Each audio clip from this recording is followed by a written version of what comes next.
네, 안녕하세요, 여러분. 나무쌤입니다. 어제 토요일이었거든요. 어제 좀 저한테 굉장한 일이 발생을 했습니다. 제가 차가 있어요. 차를 한 4년 전쯤에 이렇게 중고차를 구매를 했었는데, 이렇게 신호등이 있고, 이렇게 멈췄어요. 차를 멈췄는데, 신호등이 파란색이 되면 이제 가야 되잖아요. 그쵸? 가야 되는데, 차가 가진 않는 겁니다. 아무리 엑셀을 밟아도. 그래서 0에서 조금 지났다가 1 되고 조금 지났다가 2 되고 뒤에 차량들이 막 이렇게 다 있는데 조금 지났다가 3 되고 조금 지났다가 4 되고 점점점 속도가 올라가더라고요. 그리고 막 변속기를 점검해 주세요. 르노 선정 자동차를 쓰고 있는데 변속기를 점검해 주세요. 뭐 배출가스를 점검해 주세요. 이런 식으로 갑자기 점검 표시가 막 뜨더라고요. 결국에는 집까지 겨우 가져오긴 했는데 차를 바꿔야 되는 상황이 와서 그래서 어제부터 오늘까지 계속 이곳저곳 왔다 갔다 하고 중고차 알아보고 계속 그랬었습니다. 여러분들도 차 관리 잘 하시기 바라겠습니다. 제가 너무 관리 안 해가지고 아마 그런 것 같습니다. 자, 일단 오늘 배워볼 파트는 이 비생물적 피해 파트예요. 비생물적 피해. 비생물적 피해랑 말 그대로 생물적 피해가 아닌 것, 생물적 피해가 아닌 것을 우리 비생물적 피해라고 합니다. 우리 생물적 피해라고 하면은 우리 지금까지 배웠던 곰팡이, 뭐 세균, 바이러스도 여기 넣긴 넣습니다. 생물이라고 하긴 좀 그렇지만 뭐 바이러스, 파이토플라즈마, 뭐 스피로플라즈마, 뭐 이런 애들 등등등, 선충 뭐 이런 애들 쭉 있었죠. 이런 애들이 아니라 비생물적 피해 같은 경우에는 뭐 예를 들어서 저온 피해, 고온 피해 있을 수, 온도에 의한 피해 있을 수 있고 또 풍해, 그리고 뭐 복토에 의한 피해, 뭐 염해, 그리고 설해, 눈에 의한 설해, 이런 등등 생물적 피해가 아닌 것들을 우리는 비생물적 피해라고 하는 거예요. 자, 한번 들어가 보죠. 비생물적 피해 서론, 비생물적 피해의 정의는 비생물적 피해, 생물적인 요인을 제외한 모든 요인에 의한 것을 말한다. 비생물적 피해의 요인은 크게 기상적 요인, 토양적 요인, 인위적 요인으로 구분할 수 있고요. 문자 그대로 생물이 아닌 것에 의한 수목피해를 말합니다. 자, 비생물적 피해에 대한 특성. 피해 장소에서 자라는 거의 모든 수목에서 동일한 병증을 나타냄. 이 비생물적 피해에 대한 특성에 대해 생각할 때는 대부분 이 풍해에 대해 생각을 해보세요, 여러분. 자, 여기도 나무가 있고, 여기도 나무가 있고, 여기도 나무가 있습니다. 자, 만약에 곰팡이가 침입을 했다고 하면은 곰팡이가 여기만 침입할 수도 있고요. 여기만 침입할 수도 있고 여기만 침입할 수도 있고 이렇습니다. 하지만 이 풍해가 나타났다고 한번 보시죠. 전체적으로 다 피해를 주겠죠. 풍해가 나타나게 되면은 그런 얘기고요. 자, 다른 수종에서도 비슷한 증상을 보이게 됩니다. 네, 마찬가지로 바람이 불게 되면은 뭐 예를 들어 잎이 떨어졌어요. 다른 데서도 잎이 다 떨어지고 그런 비슷한 증상 보이게 되겠죠. 자, 세 번째, 일정한 다른 특수한 환경에서 발병하는 경우가 많습니다. 자, 다른 특수한 환경에서 발병하는 경우가 당연히 많겠죠. 자, 수간의 방위, 위치, 높이에 따라 같은 종에서도 발병 부위가 다르다. 수간의 방위, 위치, 높이에 따라 같은 종에서도 이 발병 부위가 다르다. 그쵸, 이게 비생물적 피해의 특성입니다. 뭐 예를 들어서 나무를 따로 그려야겠네. 나무가 이렇게 있다고 봐요. 나무 이렇게 봤는데 요거랑 있다고 봅시다. 자, 이렇게 조그만한 나무가 있었어요. 네. 자, 풍해 피해를 어떻게 받을까요, 얘네가? 얘가 훨씬 많이 받을 거예요. 만약에 이게 주변에 있는다고 치면은. 주변에 다른 나무가 있다고 치면은 얘가 훨씬 많이 받을 겁니다. 그래서 뭐 수간의 이 위치라든지 높이라든지 뭐 이런 것에 따라서 같은 종이지만 발병 부위가 다르게 될 수가 있다. 네. 똑같이 피해는 받겠지만요. 또 불규칙한 기상 상태 등 급속히 빠른 속도로 나타나기도 합니다. 예를 들어서 동해 같은 경우가 그렇습니다. 우리가 갑자기 예를 들어서 마이너스 뭐 20도가 됐다. 마이너스 20도씨가 됐다. 그럼 갑자기 수목들 진짜 많이 쓰러질 거예요. 많이 쓰러지고 다 동해 피해 엄청 많이 입을 겁니다. 그렇게 갑작스러운 기상 환경에 따라서 이렇게 갑작스럽게 빠른 속도로 이 비생물적 피해가 발생할 수 있습니다. 자, 여섯 번째, 토양의 이상 발생 시 병증이 수개월, 수년에 거쳐 나타나기도 합니다. 이 토양 같은 경우는요, 이 토양 같은 경우에는 병증이 굉장히 지속적이고요. 오래 갑니다. 만성적으로 갑니다. 지속적이고 만성적으로 갑니다. 갑자기 얘네를 죽일 수도 있어요. 예를 들어서 복토를 이렇게나 많이 했어요. 복토를 이렇게나 많이 했으면은 수묵도 갑자기 죽겠죠. 하지만 대부분 그 정도까지는 아니기 때문에 기존에 있는 토양이 좀 좋지 않다. 그러면은 얘네한테 지속적이고 만성적으로 피해를 주게 됩니다. 자, 그러면 이제 기상적 피해 발생 기작과 피해에 대해서 우리가 강론을 한번 배워보도록 해보시죠. 첫 번째는 저온 피해입니다. 낮은 온도에 의해서 발생하는 피해고요. 자, 발병 환경은 저온 피해는 내한성이 감소하는 이른 봄에 가장 발생하기 쉽습니다. 자, 왜 내한성이 감소할까? 내한성은 이 한기, 이 추위에 대한 내성을 내한성이라고 하죠. 내한성이 이른 봄에 감소하는 이유는 내한성을 증가시켜주는 요인이 뭐죠? 그쵸, 당류라고 했죠. 당류, 탄수화물. 이 당류들이 증가시켜주게 되는데 이른 봄에는 이 당류를 어떻게 되죠? 사용을 하게 됩니다. 이른 봄에 사용하게 되기 때문에 내한성이 감소하게 되고 그 감소한 내한성에 저온들이 낮은 온도들이 막 와서 피해를 주게 된다. 다음, 늦여름에 주는 질소비료를 과용하면 저항성 저해로 이나 저온 피해를 받을 수 있다. 야, 여러분들 질소비료를 뭐라고 생각하시면 되냐면은 자, 우리 초등학교 6학년 아이들이 있어요. 초등학교 6학년 아이들이 있는데 한 친구는 이따가 났습니다. 한 친구는 굉장히 뭐라고 해야 되지? 좀 먹는 걸 좀 많이 거부했어요. 먹는 거 많이 거부한 애는 이렇게 됐고, 자, 먹는 거를 굉장히 잘 지키고 있던 애는 굉장히 커졌어요. 어린애들 굉장히 커졌습니다. 그렇다고 이 아이가 성숙했다고 볼 수 있을까요? 아니죠. 예. 자라나면서 세균도 거쳐야 되고 바이러스도 거쳐야 되고 몸속 안에는 여러 면역 체계가 있을 거예요. 그 면역 체계들은 세월이 흘러야 되거든요. 세월이 흘러지면서 자연스럽게 형성이 돼야 되는 건데 이 질소비료 같은 경우에는 바로 이렇게 만들어진다고 보면 돼요. 초등학교 6학년짜리 아이를 이렇게 크게만 만들어준다고 보시면 될 것 같아요. 그게 질소비료고 하지만 내실은 다져져 있지 않다. 그래서 이 나무의사에서는요, 질소비료를 주는 것을 거의 긍정적으로 보질 않습니다. 대부분 부정적으로 봅니다. 왜냐하면 면역성을 낮추기 때문에 질소비료 자체가 영양생장은 굉장히 많이 하게 해줄 수 있는데 그것을 제외한 나머지 부분에는 그렇게 좋지만은 않다. 자, 피해 증상 및 진단 어떻게 되는지 한번 보시는데요. 자, 총 지금 몇 가지죠? 6가지 나눠볼 수 있습니다. 저온 피해 6가지 나눠볼 수 있고 첫 번째 냉해입니다. 우리가 보통 동해라고 많이 하는데 이 냉해는 뭐냐면은 동해는 0도씨를 기준으로 했을 때 0도씨 이하에서 벌어지게 되면은 동해, 0도씨 이상에서 벌어지게 되면은 냉해입니다. 냉해 0도씨 이상에서 피해를 보는 경우고 서늘하고 비가 많이 내리는 조건에서 자주 발생하고 엽록소가 파괴되어 백화현상이 나타나며 마른 증상을 보이게 됩니다. 엽록소는 그쵸, 초록 색깔을 띠고 있는 색소죠. 네. 이 엽록소가 없기 때문에 초록 색깔이 없기 때문에 이제 희게 되고요. 하얀색으로 되는 백화현상이 나타나게 되고 이제 마르게 됩니다. 꽃과 가실 등 생식생장과 생장의 둔화에 영향을 미치게 됩니다. 자, 다음 0도씨 이하에서 발생하는 동해인데요.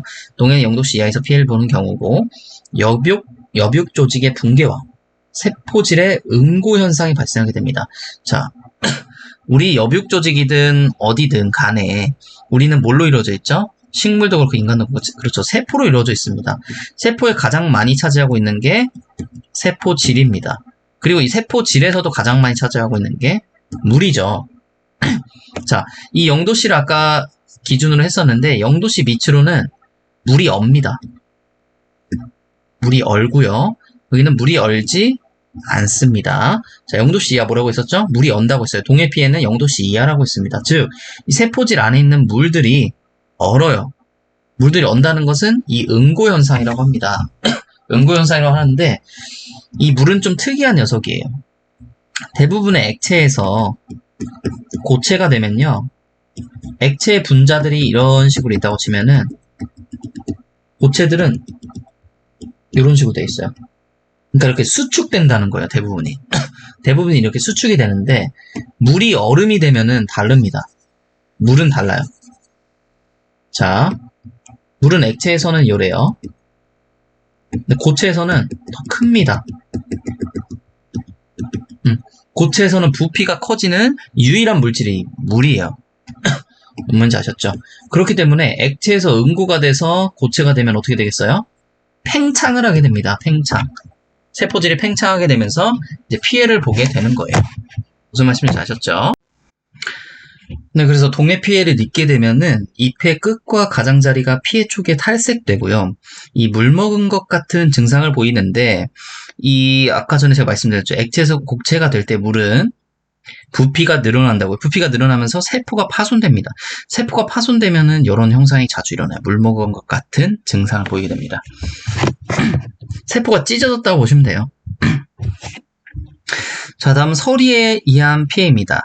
이 조상과 만상, 이런 조상과 만상 이런 뜻인데, 이 조상에서 조자, 보통 우리가 조자 쓰면은 뭐 조기 퇴직, 조기 취업 등등 이게 뭔가 빠르게 한다는 그런 느낌이 있잖아요. 예, 그런 느낌이 있는데, 그래서 이 조상이라는 게 봄서리에 의한 거라고 여러분들 알고 계실 수도 있어요. 헷갈리실 수도 있지만, 다시 한번 말씀드리지만 조상은 가을에 일어나는 겁니다. 가을에 그럼 왜 조자가 나왔을까요? 가을에 첫서리가 나오잖아요. 첫서리. 네. 가을에 서리가 생기잖아요. 그쵸? 근데 그 첫서리에 의한 피야. 가을에 따뜻한 날씨가 지속되어 수목의 생장이 지속되었을 때 생기는 첫서리에 의해서 피해가 발생하는 현상입니다. 원래 가을이면은 이제 날씨가 점점 추워지고 나무 같은 경우에는 낙엽이 질 준비를 해야 되는데 따뜻한 날씨가 계속 지속되면은 나 좀 자라도 될 것 같은데 생장 그래 해야지 하고 있었는데 갑자기 첫서리가 오는 거죠. 요거에서 발생하는 게 조상이고요. 다음 만상은 수목의 생육이 시작되는 이른 봄, 늦서리에 의해서 피해가 발생하는 현상. 자, 이거는 반대로 이른 봄에는 사실 서리가 잘 발생하진 않죠. 따뜻하니까. 이제 따뜻해져서 설이 발생 안 하겠구나 싶어서 생육도 하고 있는데 갑자기 늦서리가 또 나오는 거죠. 우리가 꽃샘추위라고 하잖아요. 갑자기 봄에. 그 늦서리에서 피해가 발생하는 건 이제 만상입니다. 피해 증상은 좀 독특한데요. 화렵수는 검은색으로, 침엽수는 붉은색으로 변색하다가 고사하며 바람이 심할 경우 증상이 악화되게 됩니다. 바람이 심할 경우 증상이 악화된다. 자, 다음은 상열입니다. 상열이라는 게 있는데, 자, 우리가 이제 나무 줄기를 위에서 봤다 봅시다. 나무 줄기, 이 평면도예요, 평면도. 자, 보시면은, 가운데, 이렇게 심재가 있고요. 그리고 심재 바깥으로 해서, 뭐가 있죠? 물관, 새로 생긴 물관들이 주로 이루고 있는 이 변재가 있습니다. 심재와 변재가 있는데요. 자, 바깥에 지금 무슨 피해죠? 저온 피해입니다. 저온 피해. 자, 이 낮과 밤의 온도차가 심해지게 되면 어떻게 되냐면요. 낮과 밤의 온도차가 심해지게 되면은 이 밤에는 수축을 하게 됩니다. 밤에가 더 춥잖아요. 더 추우니까 어떻게 돼요? 모든 조직들이 이렇게 우리가 추우면 추울수록 이렇게 뭔가 몸에 이렇게 수축은 아닌데 뭐 이렇게 더 막 껴안고 뭔가 움츠러들고 하잖아요. 춥게 되면은.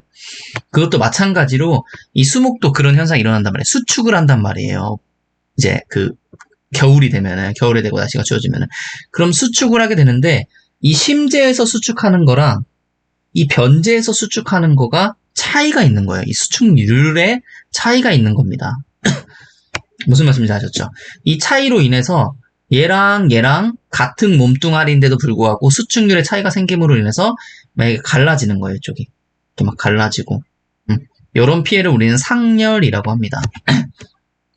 그래서 요 얘기를 한 거고요.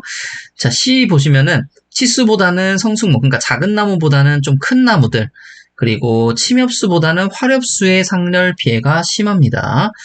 보통 변재 부위가 갈라지고요. 수피가 길게 수직 방향으로 갈라지게 됩니다. 자, 보시면은 심재와 변재 중에서 심재는 이게 굉장히 많이 조직 자체가 똘똘 뭉쳐져 있어요. 굉장히 딱딱하고 비중이 높고 한 그런 심재라고 보면은 변재 같은 경우는 여기서는 물질 대사가 일어나기 때문에 조금 공극 같은 게 많다고 해야 될까요? 예, 조금 얘네보다는 밀도가 높지는 않다. 그렇기 때문에 변제 부위가 굉장히 더 수축을 많이 하고 팽창도 많이 하고 수축도 많이 하고 팽창도 많이 하는 조직은 이 변제 조직이고 갈라지는 것도 이 변제 조직에서 갈라지게 됩니다. 수피가 길게 이 수직 방향으로 갈라지게 됩니다. 자, 이런 거 시험에 만약에 나온다고 하면은 수평 방향으로 갈라진다. 자, 이런 식으로 꼬아서 낼 수도 있다는 거예요. 수피가 길게 이 수직 방향으로 갈라지게 됩니다. 자, 다음은 동계 건조라는 게 있습니다. 겨울철에 이제 건조해지는 이른봄 상록수가 과다한 증상작용으로 인하여 말라주는 현상을 말합니다. 상록수가 과다한 증상작용으로 말라주는 현상. 잎이 달린 상태로 고사하며 잎이 아래로 처지면서 말라 죽습니다. 자, 다음은 상주인데요. 상주. 상주는 뭐라고도 불리냐면은 이 서릿발이라고 들어보신 적 있을 거예요. 서릿발. 이 서릿발에 의해서 발생을 하게 되는데 상주는 좀 특이합니다. 초겨울 혹은 이른 봄에 습기가 많은 땅에 서리가 내리면서 표면에 흙이 솟아오르는 현상. 성묵보다는 어린 나무에 피해가 많이 발생한다고 합니다. 그래서 서릿발로 인해 뿌리가 노출되어 말라 죽는 현상을 보이게 되는데, 자, 우리가 토양이 이렇게 있어요. 토양이 있으면은 어떻게 설명드려야 될까요? 자, 식물이 이렇게 있습니다. 식물이 있고 뭐 뿌리가 이런 식으로 나 있겠죠. 자, 토양 안에는 뭐가 있죠? 토양 안에는 고상, 액상, 기상 이렇게 있다고 했었죠. 이 기상, 기체에 속하는 부분에는 뭐가 있었죠? 그쵸, 이런 수증기가 있어요. 수증기. 수증기가 있단 말이에요. 근데 이게 왜 발생하게 되냐면은 수증기, 이 토양의 밑에는 고온일까요? 저온일까요? 토양의 밑에는 고온입니다. 좀 더 따뜻해요. 막 엄청 고온은 아니지만. 그리고 위에 쪽은 얘에 비해서 저온입니다. 저온이에요, 여러분들. 자, 여러분들 이제부터 알고 계셔야 될 게 있는데 자, 고온이면은 고기압일까요? 저기압일까요? 다시 한번. 고온이면은 고기압이 될까요? 저기압이 될까요? 자, 고온이게 되면은 이 수증기의 양이 어떻게 됐죠? 많아지겠죠. 고온이다 보니까 이 기체의 양이 많아지게 될 거예요. 이 밑에는 수증기의 양이 많아지고, 자, 저온이다 보니까 수증기의 양이, 그쵸, 줄어들겠죠. 기체가 적고 기체가 많습니다. 기체가 많으니까 고기압이고요. 기체가 적으니까 저기압입니다. 자, 그러면은 공기는 어디서 어디로 향할까요? 고기압에서 저기압으로 가겠죠. 밑에 있는 이 수증기들이, 고기압에 있는 수증기들이 위로 올라옵니다. 저기압으로. 그러면서 흙이 어떻게 돼요? 올라오게 되는 거예요. 이렇게. 흙이 올라오게 되는 거예요. 왜? 여기에 공극이 굉장히 많아졌으니까, 공기가 많아지게 되니까 흙이 이렇게 올라오게 되는 겁니다. 흙이 올라오면서 이 서릿발이라고 해가지고 이 얼음 결정들이 이런 식으로 이렇게 올라와 있어요. 이런 식으로. 제가 사진을 준비했나 한번 볼게요. 사진을.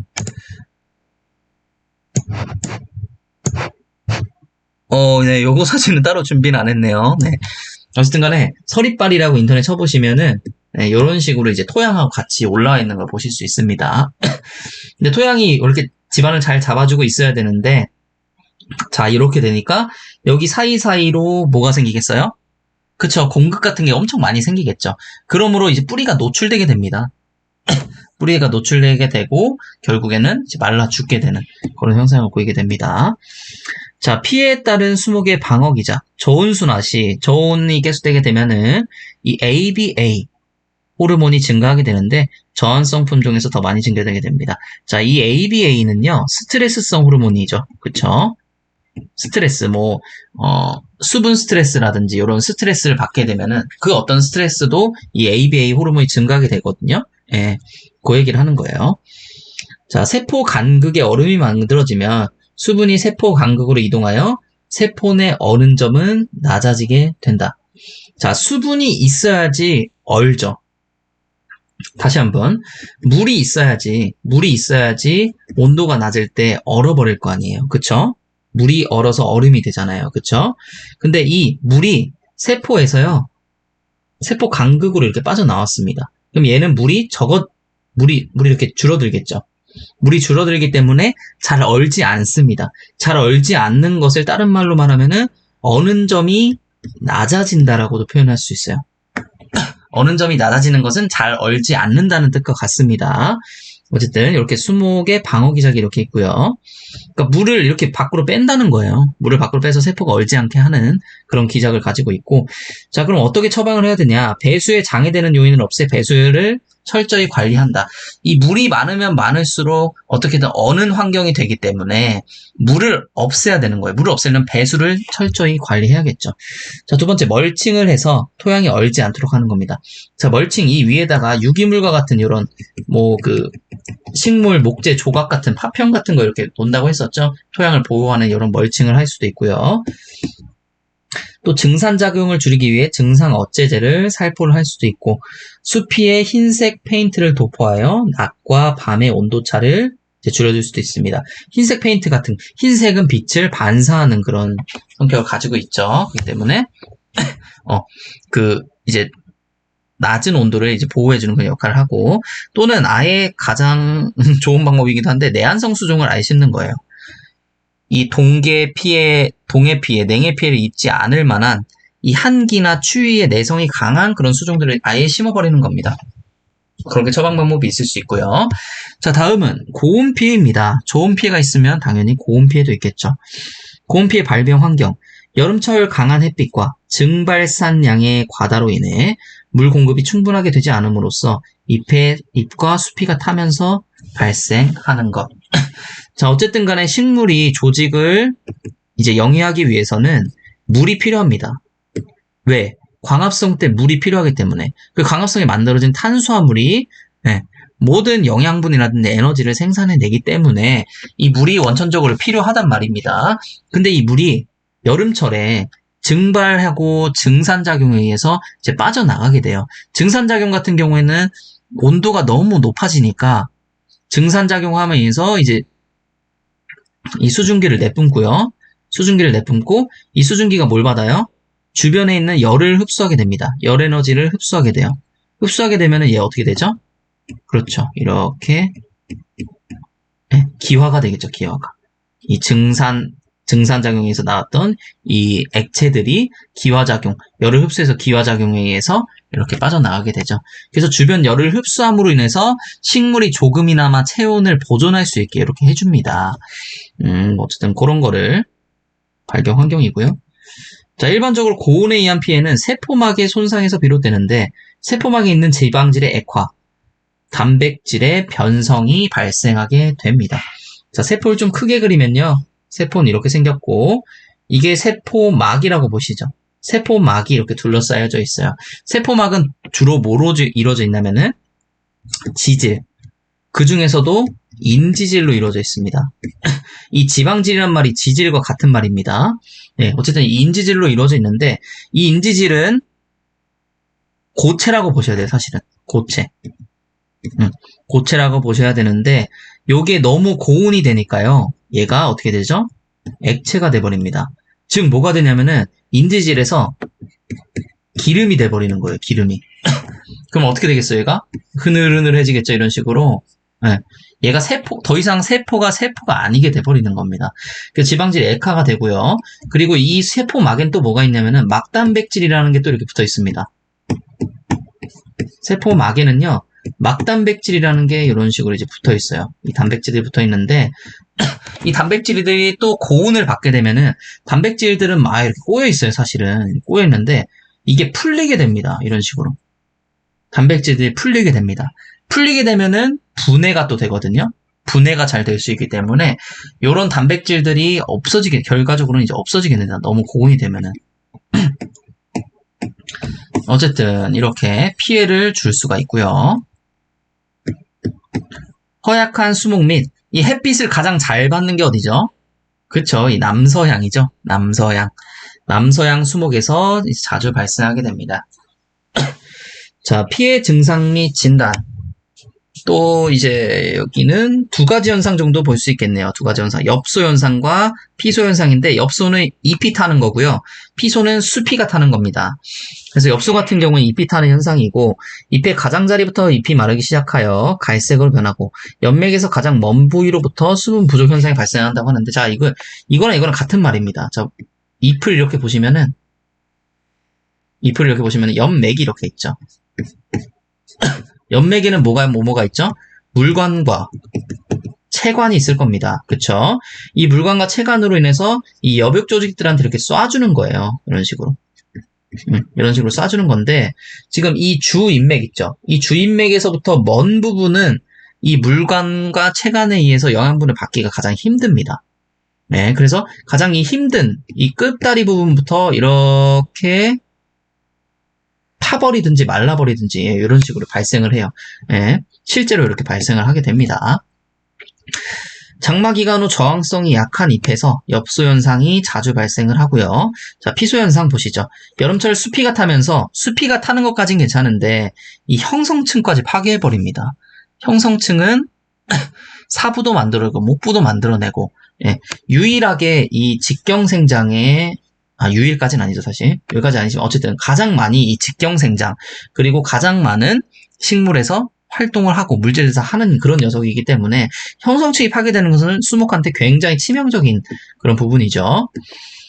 자, 두 번째, 수직 방향으로 불규칙하게 수피가 갈라지면서 수직 방향, 그쵸? 그래서 하게 되고, 특히 수피가 얇은 애, 대표적으로 이 단풍나무 이런 애들 있죠. 단풍나무 보시면, 단풍나무나 뭐 배롱나무 이런 애들 보시면은 수피가 굉장히 얇잖아요. 수피라고 할 게 없잖아요, 사실은. 그런 애들이 이 피소 현상이 자주 발생을 하게 된다.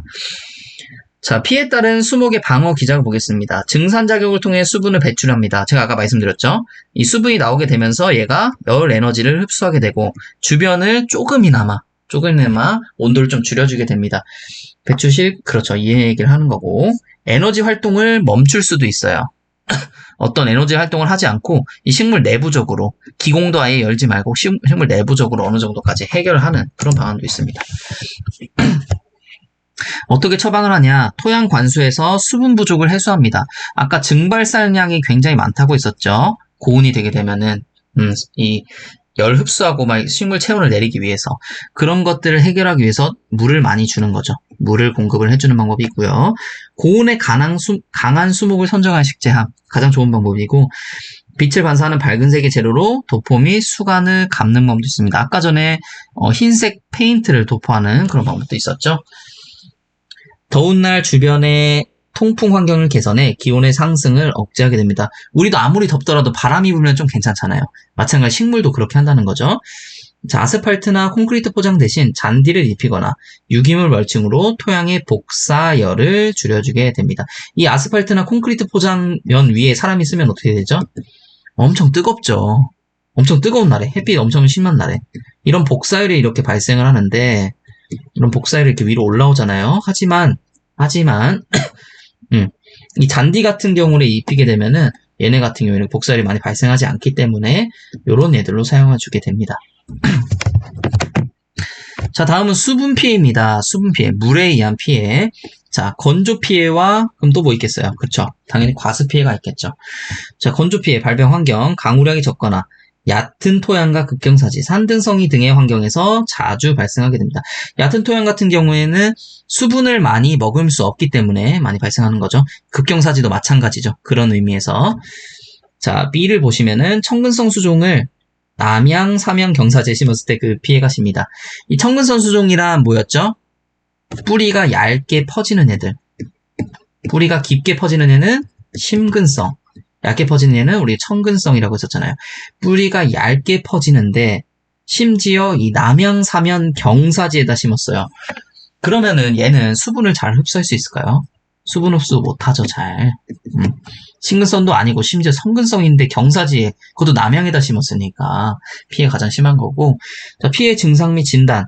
수분이 뿌리로부터 흡수가 극단적으로 저해되거나 읍포로부터 증산이 억제되고 1, 2년선 묘목에서 가장 잘 나타나고요. 나무의 끝이 말라죽거나 생장이 감소하는 현상이 보인다. 자, 나무의 끝이 말라주는 현상은 수분 부족 현상, 대표적인 현상입니다. 자, 처방은 관수 시 하층토까지 완전히 젖도록 충분히 관수한다. 우리가 그래서 물 줄 때 이렇게 해가지고 이렇게 꽂아 놓잖아요. 이렇게 꽂아 놓고 여기서 물 이렇게 주잖아요. 토양 하층토까지 충분히 주기 위해서 그런 거고, 점적 관수란 똑똑똑 이렇게 떨어뜨리는 거 말해요. 점적 관수를 이용해서 조금씩 물을 흘려보내는 방법이 바람직하다고 하네요. 근데 이거 말고 또 이렇게 주라는 사람들도 계세요. 이렇게 주라는 분. 흠뻑 주고 흠뻑 주고 흠뻑 말려라. 싹 말려라. 이게 식물한테 가장 좋다라고 말씀하시는 분들도 계시고, 아니면 이렇게 점적 관수를 해서 이 토양이 항시 잘 수분을 어느 정도 머금을 수 있게 해놓는 그런 방법도 있습니다. 자, 이식 시에는 처음 2에서 5년간은 계속해서 관수를 해줘야 됩니다. 제가 저번 시간에도 말씀드렸는데, 이식했다는 것은 잘 있는 수목을 응급 환자 만드는 거랑 같다고 했어요. 그렇기 때문에 2년에서 5년 이 정도는 충분히 계속해서 관수해서 관리를 해줘야 됩니다. 자, 다음은 과수 피해죠. 건조 피해가 있으면 당연히 과수 피해가 있겠죠. 이 같은 경우는 배수가 불량하거나 정체된 곳에서 발생을 하게 되고, 토양에 산소가 결핍되어 뿌리에 호흡장애가 발생하게 됩니다. 자, 이 토양에는 고상과 액상과 기상이 있다고 말씀드렸어요. 고상은 토양 입자일 테고, 액체는 물일 테고, 기체는 뭐 수증기나 아니면은 기타 산소, 이산화탄소 이런 거일 텐데, 지금 이 과수 피해가 되면은 이 액상이 굉장히 많아지게 됩니다. 가장 이상적인 게 고상 20%, 액상 20%, 기상 25% 이렇게 25%, 25%라고 말씀드렸었는데, 액상이 월등하게 높아지는 거예요. 예를 들어 45%가 되는 겁니다. 그럼 기상은 5%밖에 될 수가 없겠죠. 토양 입자는 고정이니까. 자, 그러면은 당연히 호흡하는 데 있어서 굉장히 장애를 일으킬 수 있겠죠. 이런 거 말하는 거고요. 자, 피해 증상 및 진단입니다. 저항성이 낮아져서 파이토포트라는 역병균이죠. 파이토포트라균에 의하여 뿌리가 썩고 메탄가스가 발생할 수 있고요. 에틸렌을 분비하여 이 과습해에서는 이 에틸렌 호르몬이 분비가 됩니다. 엽병이 누렇게 변하고 아래로 처지는 것은 에틸렌에 의해서 뭐가 발생한 거죠? 상편생장. 상편생장이 발생한 거죠. 상편생장 뭐라고 했었죠? 잎을 이렇게 가로로 봤다고 했을 때, 이 윗부분만 자란 거예요. 윗부분만 자라서 얘네가 이렇게 쭉 처지는 거. 상편생장이라고 했었죠. 자, 뿌리의 목질부와 수피 부위가 분리되는 현상을 보이고, 목질부와 수피 부위가 분리된대요. 5일 정도 침수될 시에는 나무가 당연히 고사할 수 있죠. 예. 숨을 못 쉬는데 당연히 고사하죠. 잎의 뒤쪽에 물옥이 생기기도 한다고 합니다. 이걸 수종이라고도 하는데 물옥이 생기기도 한다고 하네요.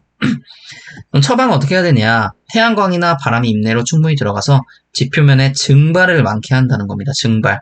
물을 오히려 없애야 되는 거예요. 증발을 많이 하게 하고, 잎내에 배수구 및 집수중을 설치해서 이 배수를 좋게 하는 방법이 또 있습니다. 자, 다음은 풍해입니다. 풍해는 바람에 의한 피해죠. 바람에 의한 피해. 자, 발병 환경. 이거는 한 번씩 보세요. 화렵수보다 침엽수의 피해가 크고, 천연림보다 인공림, 유령보다 노령목, 식물성보다 정근성 이렇게 피해가 크고, 자, 피해 증상은 주로 주풍과 폭풍에 의해서 발생하는, 주풍은 이거 알아두셔야 됩니다. 10에서 15m/s가 주풍이고, 폭풍은 29m/s, 갑자기 심하게 부는 거. 주풍은 계속해서 10에서 15m/s로 계속해서 부는 거, 바람에 의해서 피해가 발생을 하고, 잎, 줄기의 일부가 탈락하거나 잎목의 생장이 저해되고요. 수목은 일반적으로 주풍 방향으로 굳게 되죠. 그쵸? 이렇게 바람이 온다고 하면 이런 식으로 굳게 될 수밖에 없겠죠. 그쵸? 이런 식으로밖에. 수간 하부가 편심 생장을 하게 됩니다. 이 편심 생장은 바로 밑에서 한번 보시죠. 자, 이 편심 생장에 따라서 이상제가 발생을 하게 됩니다. 이상한 목재라고 보시면 돼요. 이상하게 자란 목재를 이상제라고 합니다. 자, 이 수간 하부가 평심 생장 및 이상제가 발생하게 되는데, 화렵수 같은 경우에 경사지 위쪽, 바람이 불어오는 쪽에 이상제가 발생하고, 이거를 신장 이상제라고 합니다. 자, 이게 화렵수죠, 지금. 화렵수인데, 화렵수는 바람이 불어오는 쪽, 지금 바람이 이렇게 불어온다고 보시는 거예요. 이렇게. 얘도 마찬가지로 바람이 이렇게 불어온다고 보면은, 바람이 불어오는 쪽, 여긴 바람이 불어가는 쪽, 여긴 바람이 불어오는 쪽입니다. 바람이 불어오는 쪽에, 이쪽에 이상제가 발생하게 되는 거예요. 이렇게 나누면은 이쪽에 이상제가 발생을 하는데, 여기서는 무슨 응력이 발생하게 되냐면은, 무슨 힘이 발생하게 되냐면은, 자, 이런 힘이 발생하게 돼요. 이렇게. 장력, 인장력, 인장응력이 발생하게 됩니다. 그래서 인장력이 발생한, 여기를 이제 뜯어서 봤을 때 이렇게 생겼거든요. 이거를 그리면 어떻게 되냐면은, 중심이 여기가 있고요.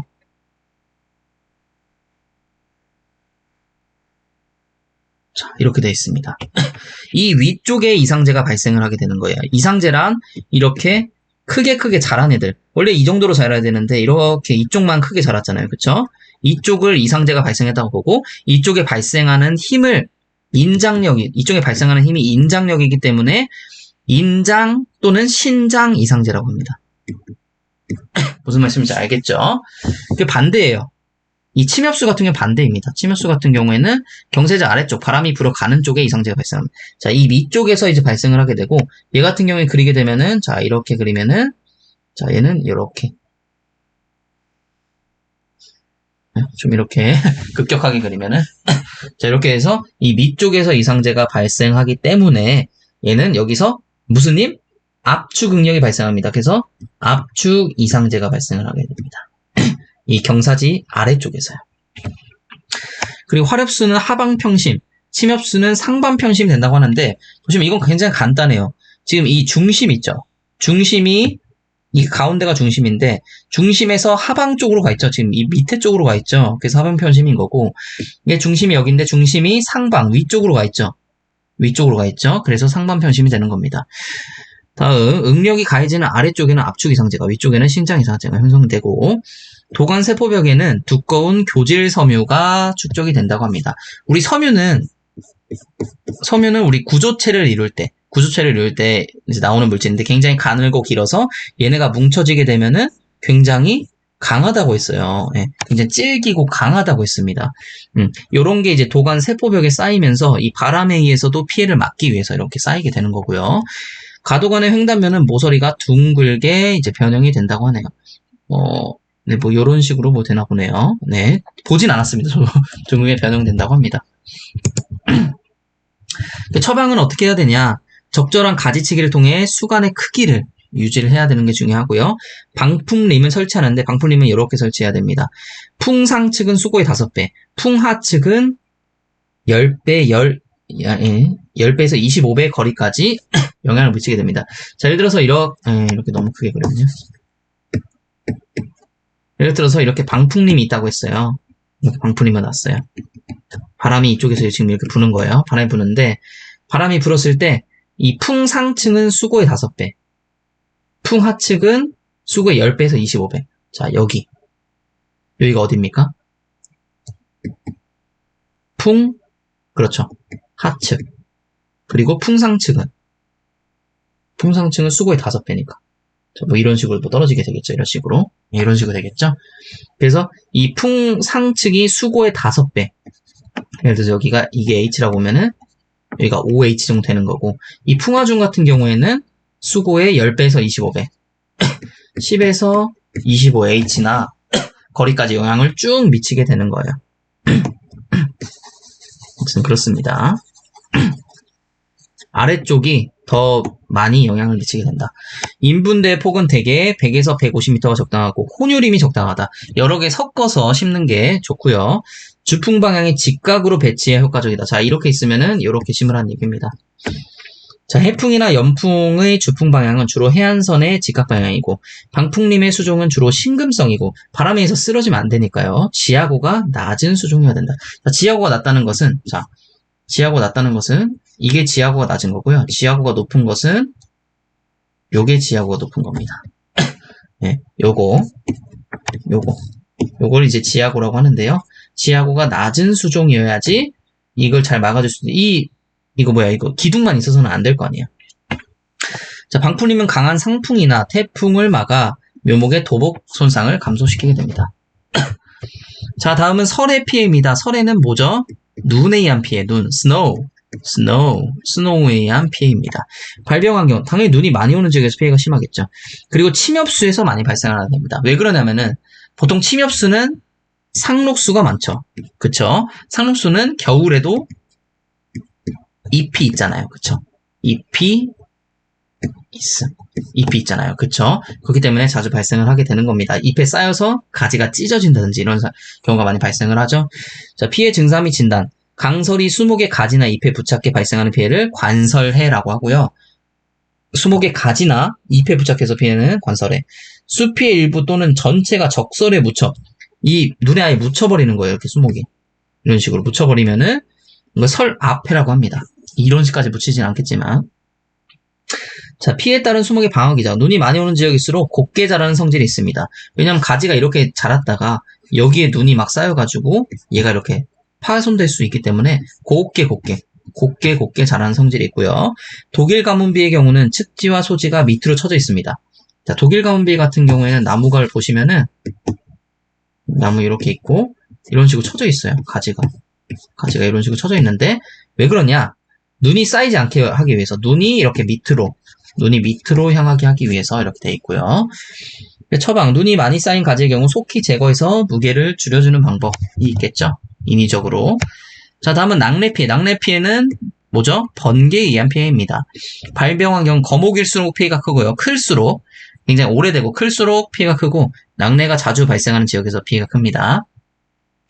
자, 이게 좀 특징적인데 낙뢰 피해는 꼭대기에서 밑동으로 가면서 숲이 피해 폭이 넓어지게 됩니다. 자, 예를 들어서 이렇게 되면은 번개를 딱 맞았어요. 그러면 숲이 피해 폭이 예를 들어 과장하면 이런 식으로 된다. 이 밑동으로 내려가면 내려갈수록 숲이가 피해 폭이 넓어지게 된다는 거예요. 자, 처방은 부직포나 비닐로 덮어서 건조를 막아주는 방법. 뿌리가 손상되지 않도록 그쵸? 피레침 같은 걸 이렇게 설치하면은 여기로 번개 이렇게 떨어지잖아요. 그쵸? 이런 식으로 처방하는 방법이 있고요. 다음은 염해입니다. 염해는 무슨 피해죠? 말 그대로 염에 의한 피해. 겨울철 제설염.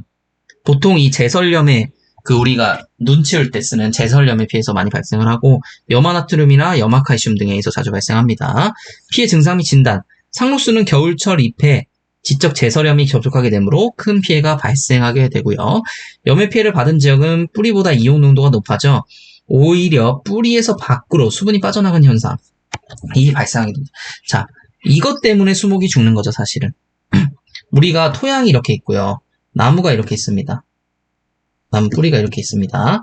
뿌리가 있는데 원래 그 삼투 포텐셜에 의해서 처음에 토양에서 난 뿌리로 가고 뿌리에서 줄기로 가고 줄기에서 잎으로 가고 잎에서 마지막으로 이런 식으로 우리가 프로세스가 이루어져 있잖아요. 그쵸?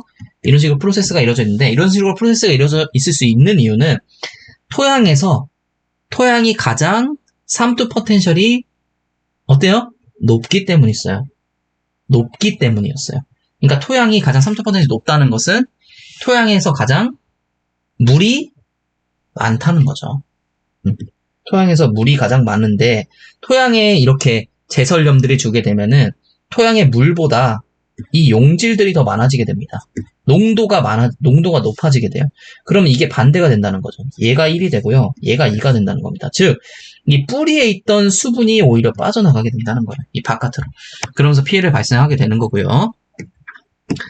자, 수목의 염분 함계 농도는 0.05%이며 pH는 5에서 7 정도이고요. 피해 부위와 건전 부위의 경계선이 뚜렷하며 성순잎이 어린 잎보다 피해가 어떻다고요? 크게 됩니다.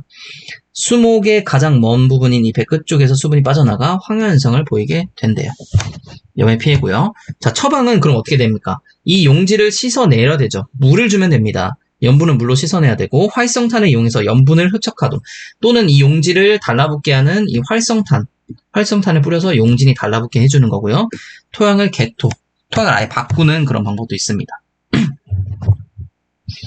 자, 다음은 이 복토에 의한 피해인데요. 복토는 흙을 더 쌓는 걸 말하는 거죠. 흙을 북돋우는 것은 뿌리의 질식을 시키는, 뿌리가 호흡을 못하게 하는 요인이 되고요. 피해 증상 및 진단. 일반적으로 쇠락 현상이 일어납니다. 쇠락은 세포의 분화가 정지하는 겁니다.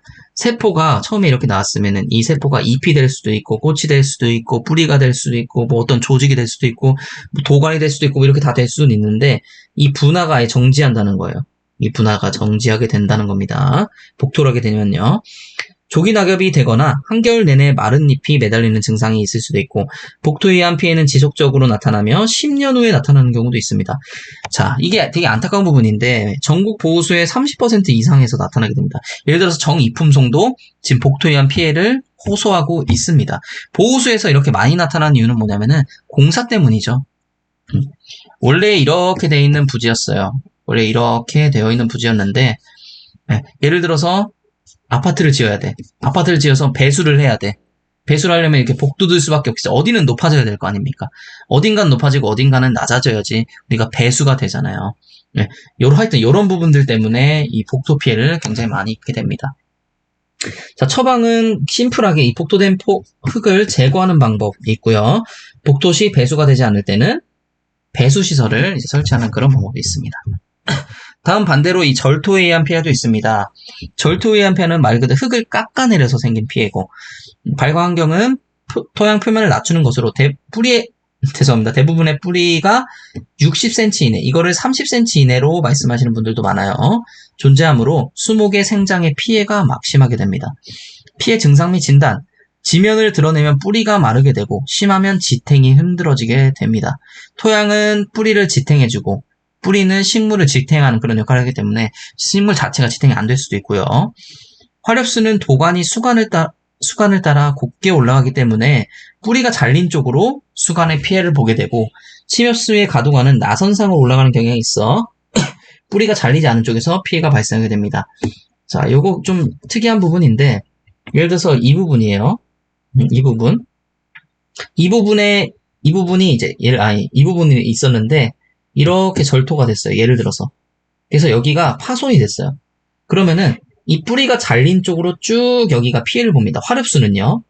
근데 침엽수는 이 뿌리에서 가도관이 이렇게 나선형으로 갑니다. 그래서 갔다가 뭐 이렇게 와서 이런 식으로 돌기 때문에